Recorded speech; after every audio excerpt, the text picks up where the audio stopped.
like this is what Ticket talking about that they out of shape. We practiced every day. We went up and down every day. Like a game. Like a game. So we 5-on-5 pretty much the whole season. With drills. With drills. And so now they come in and they doing a lot of individual work. With a trainer. You know, so a lot of our shit was game speed. Right. With a trainer. And then in the summer. At half speed. Right.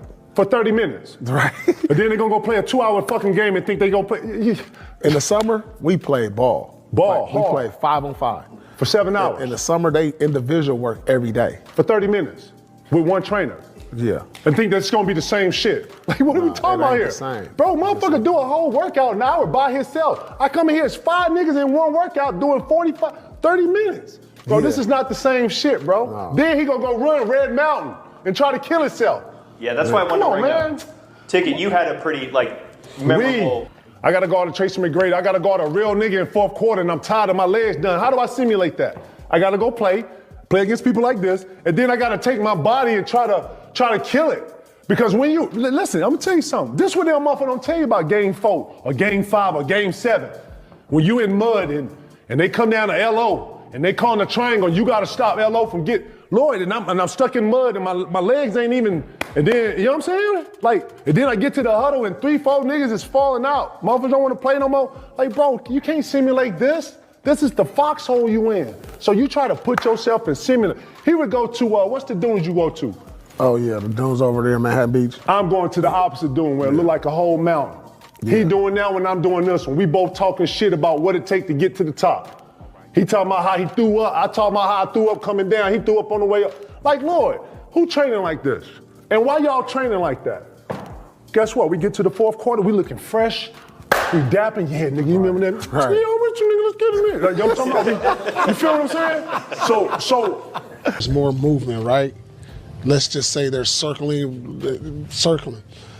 In the 2000, we had to fight through picks. Yeah. We had to really fight it's more physical. On defense. It's more physical. So, that's harder to do. If I got to, tonight, I got to get through this Patrick Ewing, Anthony Mason pick and roll all night. It's not harder on your Achilles, so many mentally so many times I'm bruised up after the game. My shoulder hurts. It's definitely more physical. It's hurting. So why were more guys playing 75 games a year then? Because we was tougher. Well, now we're switching everything. So you make up for the running you had to do on defense. For our era, you take that out of their defensive switching everything now. Because you had to stay home on everybody. So you did more running on defense than they do now. More half court set though. I don't disagree. It was definitely a tougher era. It was definitely more physical.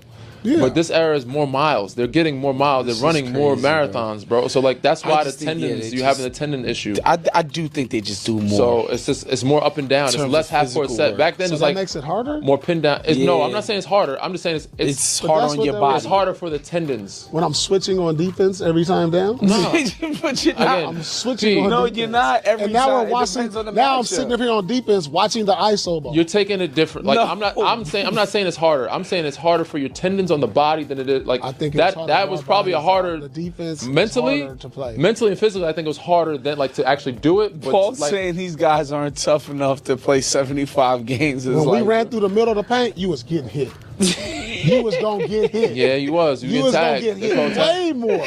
But you was also playing half court set more, so it's more stagnant. Bro, it's more way more stagnant, bro. Way less movement. So again, more getting hit. Would you rather get the bruises of muscle bruises or tendon bruises? Like that's the difference. Why are we getting tendon bruises? Because we're not conditioned. Because we're not practicing every day. Maybe so. I agree with that. Practice every day. So I agree with that. Like you heard the term when you was growing up, practice how you play. Mm-hmm. Well, you're playing and not practicing. And they're going not even at game speed. Now you're hamstring. Why is there more hamstrings? Because you're not practicing how you play. I think it's just over. I think it's a nice clip of Paul Pierce. I don't even know. I got this line. KG, and then you had Danny Green talking about kind of arguing what was it harder to play yesterday or today. And I did a video, and if I can remember to put it in the cards, I will. And in the Instagram, I did a video talking about the pace. And the pace in the 80s, a lot of years in the 80s and the 70s was higher than it is right now. Real talk.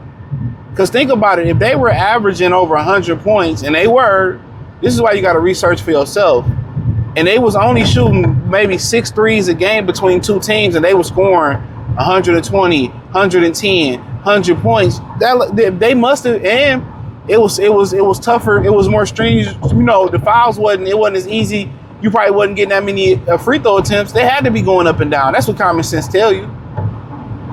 And Paul Pierce is right. These guys are just not tough. Ain't no excuse. They don't practice. You know, they don't practice as much as the guys yesteryear's practice. I mean, as guys yesteryear practice. And it was all with LeBron saying it's tougher. It's not tougher to play today.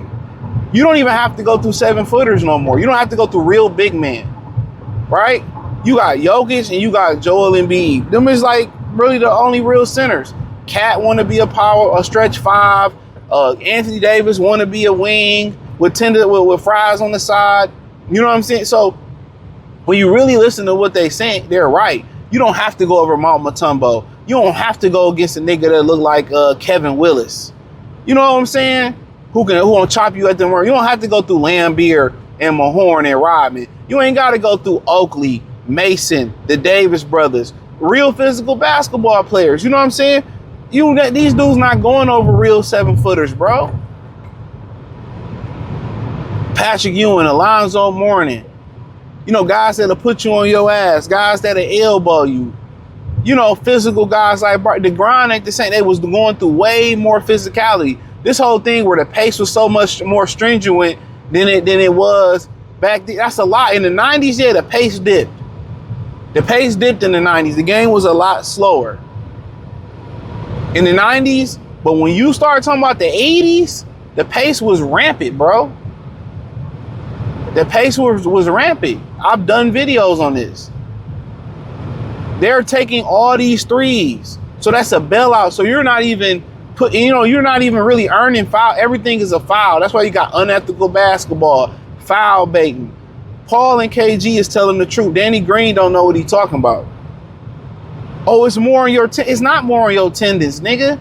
It's not more on your tendons, bro. You have to earn fouls. You have to play through contact. You know what I'm saying? You have to go over real 7-footers. You have to get real fouls. A real foul in the 2000s, the 90s, the 80s is a felony. Anything 80s or predates the 80s or back, that's a fucking felony. The average foul. You know what I'm saying? Yesteryear's NBA players was much more durable, tougher. They prepared a lot better. You know, they lifted weights. Remember I did the video talking about Jason Tatum? I hate lifting weights, and most basketball players do. You know, but you got to understand today's kids, they run away from what they don't like to do. They going to go do what's easy, and they wonder why their Achilles blown out. They wonder why their ACLs hurt. They wonder why they can't play back-to-backs in their 20s. Why their ankles hurting and shit like that. They don't train the right way. They don't prepare the right way. Yeah, they drop these highlight reels of them getting better in the summertime on IG and TikTok. You come back next year, he don't got a lick of muscle on him. And the jump shot is trash. Nothing is involved in this game. They're mentally not tougher. You got talking about this the same LeBron James that quit in the finals when the air conditioner went out in San Antonio. Talking about mentally tough? You know what I'm saying? The same LeBron James that told everybody to go back to their miserable life when he ran out of Cleveland to Miami and wonder why everybody was rooting against the nigga. The game, and I watched the game in the 90s. I played, bruh, there was a clip, and I'm gonna have to put it in there. Tim Hardaway and Lindsey Hunter podcast. Lindsey Hunter said he played Cade Cunningham's trainer, Ashton. Shout out to Ashton, though. One-on-one. And Ashton challenged him. He said he beat Ashton up. He was like, you fouling, that's not basketball for. He said, that's how we play ball. It's just two different ways. The game was way more physical back in the day. And you talking about guys in the 80s, and 70s, their pace was ridiculous. And it was physical. And they were fist fighting. I was talking to my mom the other day. She was like, yeah, I don't know why they stopped letting them fight. That was the best part of the basketball, to protect Michael Jordan. It used to be called, the NBA used to stand for No Boys Allowed. That ain't the acronym no more. Nothing but I don't even know. I can't even think of the word with A. Nothing but Ariels from fucking Mermaid. You know what I'm saying? But Paul and KG is right, bro. Because Danny Green can't tell you because he didn't play in that era. You know what I'm saying? Danny Green can't tell you. Oh, with attendance, ain't no attendance, dog. Y'all don't prepare.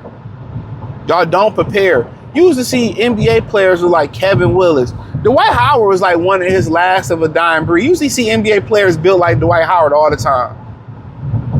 You know, you see guys built strong than a motherfucker. But you don't even see no muscle on the floor. You don't see no of these niggas look strong. You know what I'm saying? None of them. Even when Shaq was in the Lakers, he got bigger. He still was muscular. Look how Alonzo Mourning used to look. Earl Boykins. You know what I'm saying? Like, they don't even lift weights no more. That should tell you everything you need to know. When you look at the physiques of the guys in yesteryears and the guys how they look today, bro, they all look like 40-year-old. All the big fellas look like, the good ones look like 40-year-old Arvydas Sabonis, bro. Come on, man. Let's keep it a bean.